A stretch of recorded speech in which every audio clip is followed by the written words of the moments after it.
Hello, and welcome to the Pragmatic Product Chat series, where we tackle the biggest challenges facing today's product management, product marketing, and other market and data-driven professionals with some of the best minds in the industry.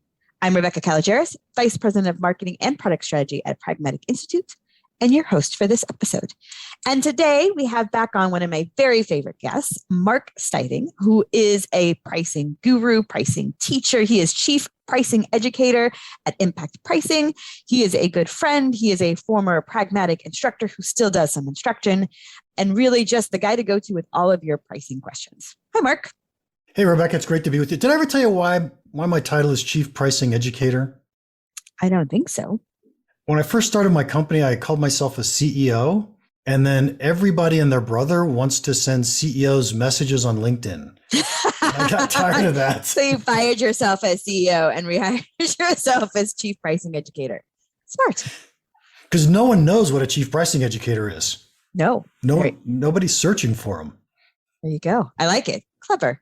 All right, Mark, today we're going to talk about something a little bit different. We've talked about all kinds of good things together, and we're going to talk about value journeys.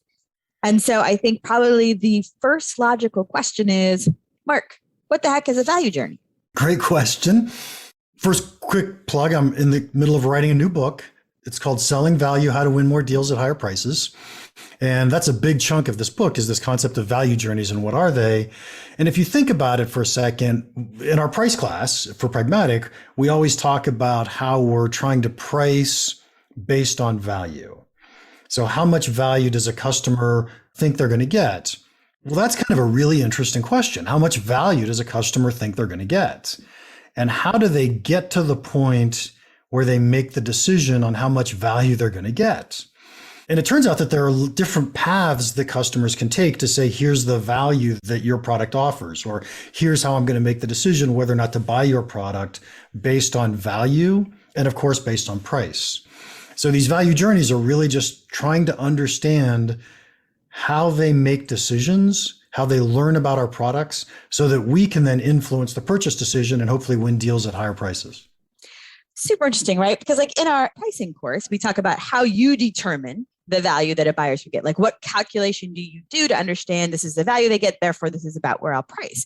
But this is sort of the important inverse of that, which is how are they coming to that realization? Because one of the things we do talk about, like you could do your calculation and have a value of X, but like if it doesn't resonate with them, it's not the same way they do it, it would be entirely different. So I could see the understanding how the process they go through to recognize that value, not only, again, reinforcing the value point that helps you determine the price, but also allows you to understand their journey and how you can support it.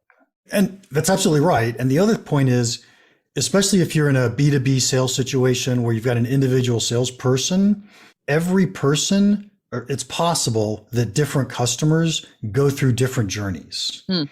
The ability to recognize the journey a customer is on influences what we as salespeople, or let's say marketing people, should be saying and talking to our customers about. But it's a great point too, right? That this kind of support of the value journey, just like the support of a buyer journey or the customer experience, it is done multiple ways, right? Both the marketing side and the sales side needs to understand this journey and the role they have in supporting it. I think in your book, which I know you're going to let me read when you're finished with, you've got 3 different journeys that you talk about. Yes? Yes, but before we do the journeys, we have to do the map. Okay. We have to lay the map out. Okay. Take our treasure so a map. Yes, it's just like a treasure map. It's a value map. So the value journey map is essentially a 2x2 quadrant. And across the bottom, we've put will I and which one. And these are concepts we teach in the price class, but most buyers go through both decisions. First, they answer the question, am I going to buy something in this product category? Then after they said yes, they go on to say, okay, which one am I going to go buy? So imagine that you're going to buy a new car. Well, are you going to buy a new car? First, you have to say, yes, I'm going to go buy a new car. Then you decide to go shopping and you're going to go figure out which new car you want to buy. So that's the value journey on the x-axis or the horizontal axis, where typically buyers go from will I to which one. Then but sometimes on the vertical, they'll just do the will I, right? There are a certain set of product categories that is just will I. But to your point, typically it's a 2-part decision.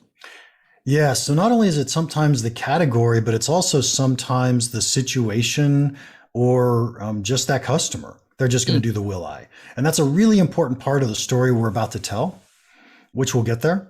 The second part of the story, which is the y-axis, the vertical axis, that is, is a customer doing this by themselves or with a salesperson's help? And this is really important if you're going to talk about salespeople and how salespeople can help their customers. Now, let's go back to the new car example for a second.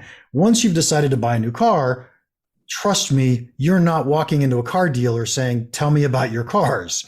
You're going to go online and figure out which brands make sense, which models may make sense. You're going to do a bunch of research before you ever go talk to a salesperson, right? Most of us do, because we hate talking to salespeople, right? We don't want them to try to twist our arm into buying something we don't need or haven't decided on yet. So we do a lot of that research. The key question is, what happens before they talk to our sales team? What happens after they talk to our sales team? And in both of those cases, they're trying to learn about the value of our product. And that's exactly what we're talking about in this whole value journey map, is how do they learn about the value? All right. So just to sum up for those visualizing why they're driving, right? We've got a four square. On the bottom, it's got will I and which one, sort of your left and right. And your top and bottom is without sales support and with sales in that discussion. And again, in both cases, they can move sort of up to down and left to right, right? They may not always be working with sales. It may come later in the process. They go from will I to a which one spot. And that's kind of the whole point of the map, is how is it that buyers are going to move through that map? Because they're not starting in one place. They're almost always starting in the upper left-hand corner, right? So somehow we're going to realize we have a problem. We need to go solve that problem. We say, hey, I think I'm going to buy a new car. I think I'm going to buy a new refrigerator. I think I'm going to buy whatever it is. We've said, hey, I've got this problem. Let me go buy something to go solve my problem. So that's the realized quadrant. And we've done that without anybody telling us. But by the way, sometimes salespeople cold call and try to get you to need something or realize you have a need. So it's possible that salespeople are in that space, but rarely does that happen.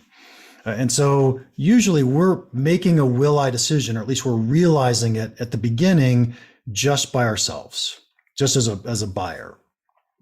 And then probably the most common of all the journeys, and it's the one that we think of most often, it's called the analyze journey.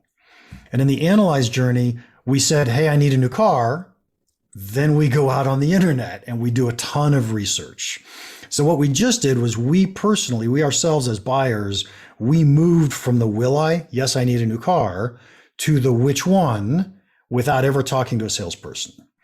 So we're now doing a bunch of research online. We're trying to figure out what makes sense, comparing different models, learning as much as we possibly can. And then eventually we say, okay, I have to go talk to a salesperson. So now we go to a dealer or two or three. And so suddenly we move down on the map.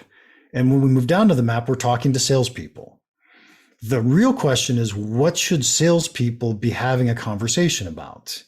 And at that point in time, it really makes sense to A, understand what problems they're trying to solve, but B, be emphasizing the things that our product does well that our competitors' products don't do well.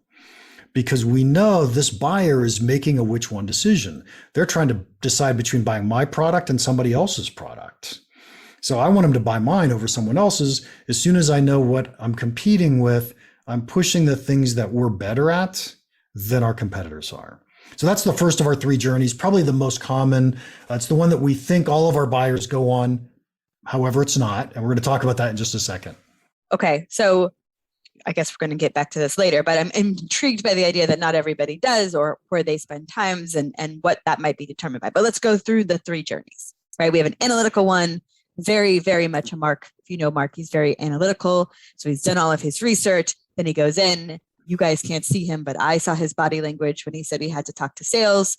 Many people looked for sales for that help. You could see he was like, that's the last piece I must do. But let's talk about the other two journeys. So give me another journey. Okay, so the next one that we want to think about is, we'll call it the relationship journey. Now, the relationship journey, imagine that you have a problem. You've realized, hey, I need to get a new car. Let's make it, you just got a new job as a realtor. Your very first job as a realtor. You have a realtor mentor, and the realtor mentor says to you, you really need a new car. I really like Bob down at Lexus. Why don't you go talk to Bob?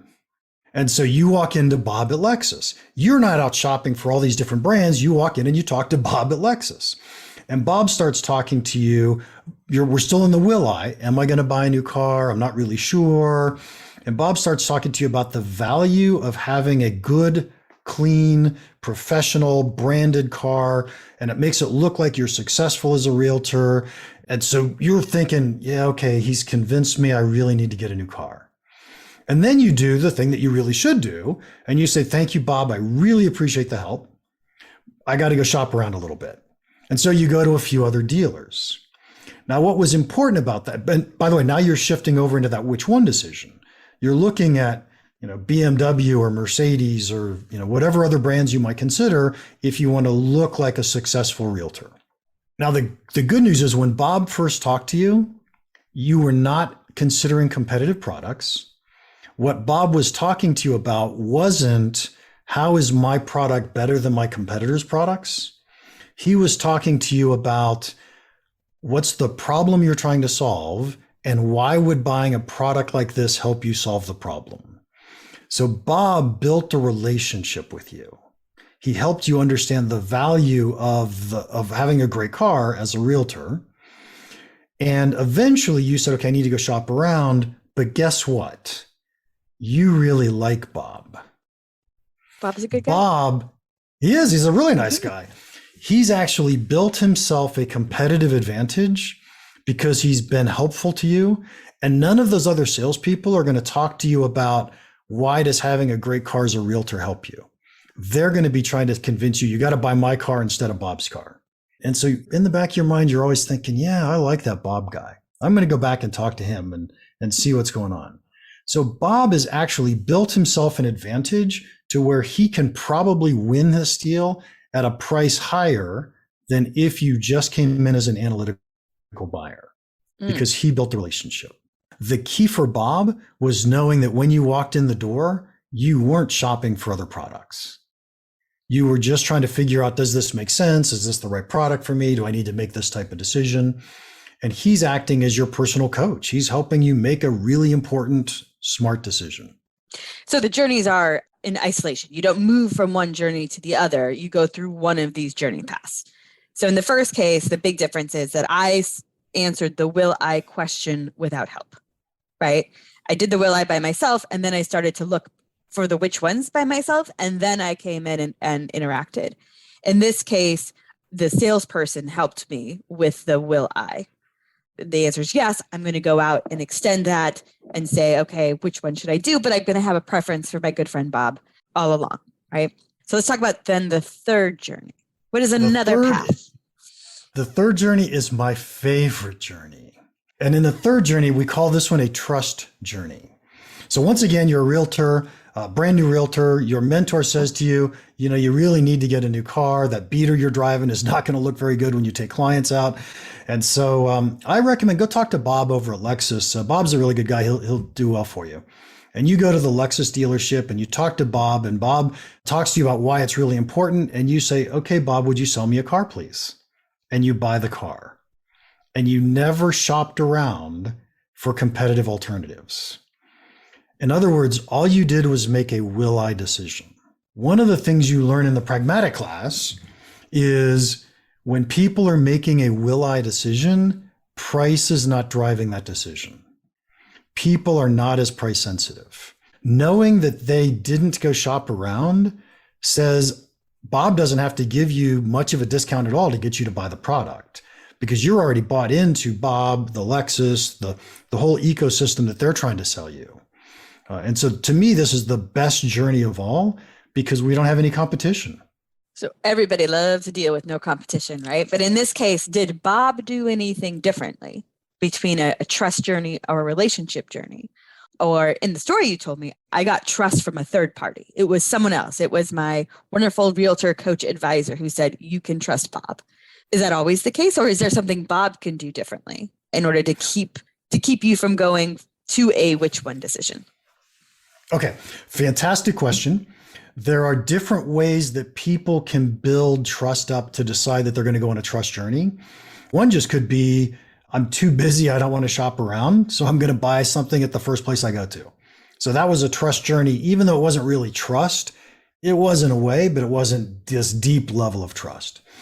It would have taken something bad for you to pull away, right? You could have still been like, nope, this guy, Hank, is not trustworthy. But your instinct is, let's just get it done. Okay. Yep. It could be that I bought a car from Bob 4 years ago. It's time for me to buy a new car. Really liked him the last time. I'm just going to go buy another car. So there are different reasons why we might have built up trust, or we might be doing a trust relationship. The key, popcorn at a movie theater, is a trust journey, right? Because I walk in and I ask myself, am I going to buy popcorn today or not? I'm not going to say, well, I could buy popcorn here or popcorn somewhere else. Even though that's a will I product or will I situation, we know that you're not going to have a competitive alternative. So that is a trust journey. It's just, am I going to buy it or not? So there are many different reasons why we might be on a trust journey. But the question that you asked, which I thought was fabulous, is what's Bob doing? Is Bob doing anything different between a trust journey, a relationship journey, and an analytical journey? And so the key answer is no. What Bob should be doing is every time a potential customer walks in the door, he should treat them like they're a trust journey. He should be talking to them about what problems you're trying to solve. How does my product or product category help you solve the problem? We're never even going to mention a competitor exists. And then when the customer says to us, or says to Bob, thank you, you've been so helpful. I really need to go over and talk to the Mercedes dealer and see what they have. All of a sudden, Bob's mindset shifts from knowing that I have to talk about what are the problems I'm trying to solve to talking about why is my product better than a Mercedes, better than the competitive alternative. So the conversation Bob is having is very different. In a trust journey, they never make that switch. In a relationship journey, they get to make that switch that says, I'm going to talk about why my product is better. Quick story, if I may. Of course. I was at the Reno Rodeo. I go to the Reno Rodeo every other year, something like that. And we were there. Carol and I were there. Carol's my wife. Carol and I were there several years ago. And they've got this big pavilion where they're trying to sell things before the rodeo starts. And I've been smoking meats for a long time. And as we're walking through this pavilion, there's a pellet-fed smoker, a wood pellet-fed smoker there. And I'd never heard of these before. And was kind of looking, and I stopped in, I chatted with the guy for a little bit, and I was like, so what is this? And he says, oh, this is a wood pellet fed smoker. Do you have a smoker? And I go, yeah, I smoke. I have a cook shack. And he goes, yeah, what do you think of it? I said, it's interesting. A cook shack looks like a refrigerator. You put your meat in it, you throw in a few wet wood pellets, and 12 hours later, the meat comes out. It tastes pretty good. But I never got that beautiful pink smoke ring that you always see on TV, and the temperature didn't hold constantly. So the guy says to me, he goes, yeah, we maintain the temperature and the heat just with burning these little wood pellets. And so when you get done, you're going to get much nicer smoke flavor. You're going to have that beautiful smoke ring you expect. I'm thinking, I need this, right? I need this. And the salesperson, he sees the anticipation, the temptation on my face, and he says, he's going to go for the close now. He says, this is just as good as a Traeger, much less expensive. And I said, what's a Traeger? Look at a Traeger. Exactly. Yeah. So I said, thank you very much. Let me think about it and I'll get back to you. So I went home, I Googled Traeger, biggest brand name in the industry. Of course, I bought a Traeger. Right? I love my Traeger, but the point of the story is this salesperson was treating me like I was on a trust journey right up to the very end. And then they said, hey, guess what? There's this competitor out there. You should go look at this competitor. He didn't say those words, but that's what I heard. Now think about it, what a salesperson should be doing, right? We should be doing exactly what the salesperson did up to the end. We should be talking about what are the problems you're trying to solve? How does our product help you solve those problems? If we go for the close, it's, hey, you want to buy my product now, right? Let's get the order placed. Let's get it going. But it's never, here's this competitor. Now, the question that I like to ask to know, is my buyer on a trust journey or on an analytical journey or relationship journey, is I ask the following question. If you don't buy this, what are you going to do? Now, notice I didn't say whose product you're going to buy, what are you going to buy? I said, what are you going to do? The implication is maybe there's no alternative. Maybe you can't do anything except buy my product. That is great. It also really helps you understand, like you said, where they are in the process, what are they considering in a way that it's not the same as are you looking at someone else, or doesn't lead them in any particular direction. One of the other things I think is super interesting about the journeys that you talk about and the trust journey is, while as your point is that Bob didn't necessarily do anything differently when you came to him as a salesperson, the ability of other factors to play into the trust journey and to queue up Bob for success is pretty high, right? What can the product itself do? Marketing, word of mouth, the realtor example, all of those are aspects that help with that trust journey, help it feel like there's nowhere else you go, where that relationship came up prior to sales. And I think that's another really neat way of showing the value and showing how you can help feed it into a will I decision, and by building trust even prior to the sales process. I think that's brilliant. And think about marketing for a second. I mean, something that you might know a little bit about. Think about marketing for a second. In the world of marketing, what are the messages you want to deliver? Do you want to deliver messages that say, you have a problem, come talk to us about how to solve the problem? In other words, down the trust journey. Mm-hmm. Or do you want to deliver messages that say, hey, our product is the best way to go solve this problem. We're better than X, Y, and Z. Come see us because we can do it better. That's truly a marketing decision. And as a marketing decision, you've decided which side of that path you're hoping people go down. You're pushing people in the latter example, you're pushing people to the which one, or to the analytical journey.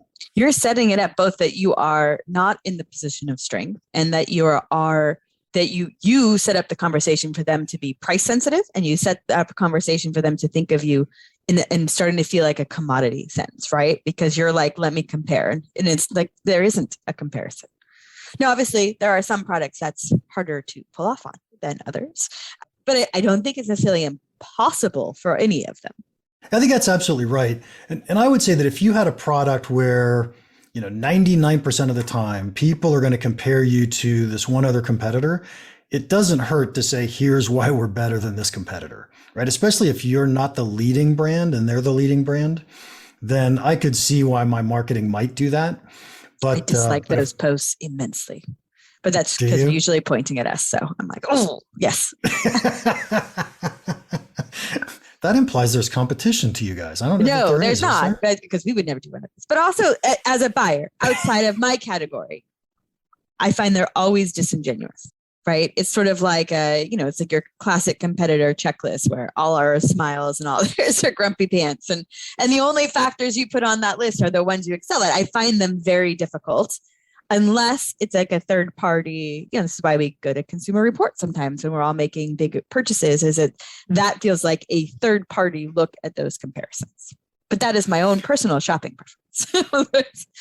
Yes. I would say if I were going to do it more genuinely, by the way, I'm not advertising or not advocating doing this by any means, right? But I were going to say, if I were going to do it more genuinely, it would be on the single huge differentiator I have in my marketplace. Right. To say, here's why you care about us. That's right. It's not a checklist of feature by feature comparison. It is your distinctive competency that you are summing up and pointing to. That's a much better way of thinking about it. And that is something I would expect someone to do. I mean, that's kind of what you want to build all your messaging around. And that is how you're showing it pieces. It's not like, well, we do ours on Tuesdays and they do this with whatever. Yes. Yeah. Yep. Absolutely right. And I love the fact you brought in distinctive competencies. So we've got 3 different buyer value journeys. So knowing that, I would think there's a couple of things that we would want to be important about those, why it's important to know that there are different value journeys, right? It's know which one they're on, so you're supporting them correctly. When in doubt, assume and act as if it's a trust journey until it's shown differently, right? With your great question, if you don't buy this, what are you going to do? 2, so that's the first one, right? What else does this construct give us? I think that's a rule, right? As a Okay. salesperson, your rule should be always assume your buyer's on a trust journey until you know otherwise.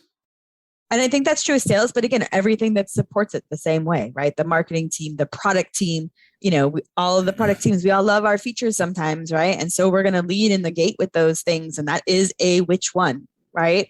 And so supporting that and that sales enablement perspective to make sure that we're also treating it as a trust, I think is key. So not just for our sales partners, but across. Yeah, I think the other thing, and we've talked about this, maybe we haven't made it the key point or a key point, and that is the conversations we have with our buyers are very different between will I and which one. The information a buyer is looking for in the will I side of this map is, should I spend money to go solve this problem or not? Do I have a problem that's worthy of my budget? And as soon as they switch to the which one, the information they're looking for is, which product should I buy? Where am I going to get the most bang for my buck? Which is most effective for me? So they're looking for different information in those two sides of the journey. We had better be giving them different informations on those two sides of the journey. And of course, one of the reasons that you're passionate about this idea, right, is the pricing power you have in these different journeys is very, very different. And the more it's a trust journey or a relationship journey, the less pricing pressure and discounts you're gonna have to take. That's absolutely right. And I think you could articulate or argue that trust journey is the highest willingness to pay, relationship journey is the second highest, and by far the analytical journey is the lowest willingness to pay. So if I had a choice and I could just find buyers who are on trust journeys, that's all I would focus on. But obviously we can't. We sell to everybody. Our job needs to be to recognize it. And also to set up our pricing to give us flexibility in those situations, right? Something car dealerships do very well, but some of us have a harder ability to adjust our pricing when we know we've got someone at will I with which one. And so I think that's another really interesting way of looking at it, is having packaging or other options available that let you recognize and then leverage the type of journey that they're on. Yep, that is absolutely right. Let me ask a marketing question. And this is a stupid question because I don't know the answer, and hopefully you do. And cut this out if it doesn't work. It's a dramatic pause. Everyone will be like, oh, she really didn't know. Skipping salespeople, let's pretend like we have a product that people are going to buy off the internet. Okay.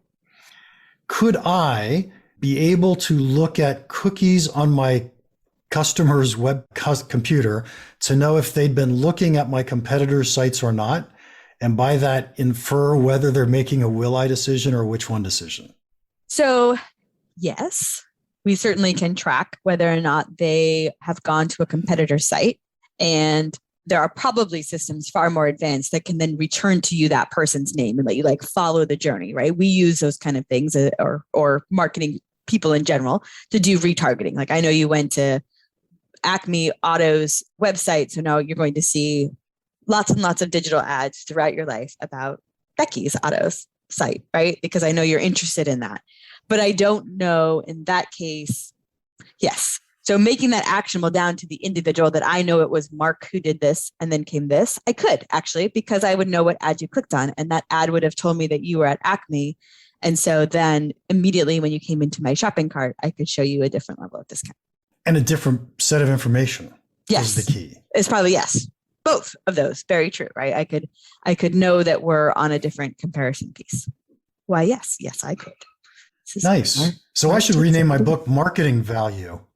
Well, actually it's funny is because I do think that, and this may be because this is an area you target a lot, but I do think this concept plays far outside the sales group and is a really important part on the marketing side, but also to some degree on the product side. Certainly product marketing and to some degree on product management is knowing what can the entire organization and operation do in order to ensure that the most amount of times we are having trust conversations. And then again, like we talked about pricing and packaging and all of those things that product would do, so that when we have both kinds, we have options to offer both kinds that let us optimize sort of what we could get from each journey. Nice. And so here's another one. Boy, we're actually making good stuff up as we go. Can I tell you that? I know. Wait to the second part of the book. The other thing that I've heard people say before, but had never put it relative to this, And that is sometimes when you have a good, better, best offering, people realize they're making a choice between three. And so they don't have to go make a choice between you and a competitive alternative. Ooh, interesting. I was going to actually ask you the flip side is if I had a trust relationship and then they have to decide amongst mine, does that already make them start thinking they selecting and then they start selecting outside of mine, right? Like, could it go the other way where I'm like, yes, I love Bob. And then Bob's like, do you want the LX, the EX, or the SX? And I start to overthink it. And there's all these things. And then I think, well, maybe I should, while I'm analyzing options, maybe I should analyze more. Well, what you just said, which I think is true, is if we make decisions hard for buyers, they tend not to make decisions. And so, because they don't, here's a big rule. People don't want to make a mistake, especially when they're paying big money. And so if it's hard to make a decision, they're going to go figure out, how do I make an easier decision? Or I just don't make a decision, right? Or I just don't. But you're saying that a good, better, best could give you the feeling that you did due diligence, almost permission. You did a certain level of due diligence you can feel good about in selecting which version you have in that trust. So you didn't blindly go and buy. Yeah, no, I could see it. I could see it both ways. Yep. And the good news is we know you're going to buy the one in the middle, so that's okay. Another question for you. When we talk about B2B purchases and some of our own personal purchases, right, there are multiple buyer personas at play. I would suspect that you would have situations where maybe there is a new marketing automation solution from a company who I just adore and I have a lot of trust in them. They've got the spot. I talk to them. I'm ready to go. But a different part, my partner in crime over here, my CTO, needs to come and also do validation. And his process, though, would be an analytics journey, both going through different processes in order to reach one single purchase decision. Yes. And what's probably going to happen is that you'll end up on a relationship journey. You may love this company's product, whatever it happens to be, but you're going to have to look at the competitive alternatives because the CTO or the CFO is going to have said, hey, how does this compare to this other company? And so you won't have had a choice. The key for us is understanding that you personally are on a relationship journey, and I want to help you with that. Where the CTO might be on this analytical journey, I need to help him with that as I'm talking to the CTO. The thing about the story that you're telling me right now, which I think though is super valuable, is procurement probably had no power. And this is actually, it's in the book as well, but it's a really important point that people have to learn. And that is sometimes procurement people have a lot of power. Sometimes procurement people don't have a lot of power. And usually when we have a committee of people who are buying something, so major investment, major decision, the decision was made before it made it into on a procurement's desk. Although procurement's going to pretend there are three other competitors and they're all less expensive than you, and you've got to cut your price if you expect to win this deal, but they're not telling you the truth. The decision was already made. On the other hand, there are a lot of products that procurement buys where they have all the power. They've been said, here are 2 or 3 different sources of this product. Go buy the one that you think is best for us, that's most cost effective or performance wise. And as a salesperson, our job has to be to recognize when does procurement have power and when do they not have power? Because every procurement person pretends to have power. Yes. And I would like to apologize to all of our procurement listeners because I made the face about procurement that Mark made about sales. And that's not fair. Procurement plays an important role, but you can tell where my pain point has been in when I've led sales teams. Oh, procurement. But you're right. And I think it's an important signal to recognize all of these is to recognize where they are, the power they have and the interest they have so that you don't sell against yourself to some extent, right? I mean, if procurement has power, then you've got to treat it as such, and then playing an important role in that organization, and it's an important place for you to partner with to move forward. If they don't, then you don't have to do the gifts in the same way. Yep. And so I want to bring this back to the concept of value, because everything I do is around this concept of value. And a procurement person, if they've been told what to buy, and we happen to know that our product has a lot of value, we don't really have to give a discount or we don't have to give much to a procurement person to get the acquisition because the value is there and we've already sold the value to the people who are going to recognize it. On the other hand, if procurement's sourcing a component for a product and they've got two sources for it, value to that procurement agent, they're the one who's just trying to decide what's value. And they're sitting there saying, well, how does your price compare to the competitor's price? And what do you give me the competitor doesn't? And that's, to them, that's value. And we have to recognize that value decision and sell to that value decision. Well, speaking of value, Mark, I always value our conversations. And you probably know what my last question is. If you could have people listening doing two things differently tomorrow based on what we talked about today, what would it be? I would have said pre-order my book, but it's not available yet, so don't do that. Step one, I think the first thing I would like people to do is think really, really hard about the difference between will I decisions and which one decisions. I would like you to go find 5 different customers that didn't look for a competitive alternative when they bought your product and figure out why. What was the situation? What happened? And then see if in the future we can recognize that before the fact instead of after the fact. And I think that's a huge thing. And then the other one I would ask people to do is try to define the conversation between a will I sales conversation and a which one sales conversation. What's the information you think your buyers are looking for when they're making the will I decision? And what's the information you think they're looking for when they're making the which one decision? The will I, which one? It's one of my absolute favorite parts about the price course and one of my favorite things when we were putting it together that you taught me. So I love the extension of this and the ability to put it in action in so many different ways, and not just in the price, but what we build, how we market it, how we sell it. Good stuff. Cool. Thank you, Mark. Rebecca. When you finish the book, I'll have you on again, and then you can save your, and people can hear more. Plus, I just like having you. All right. Thank you, Mark. Always a pleasure having you on the show. It is always a fun to be here with you. All right. That does it for today's episode. Thanks, everyone, for listening. And don't forget to join us next week when we tackle another great topic designed to help you elevate your product, your company, and your career.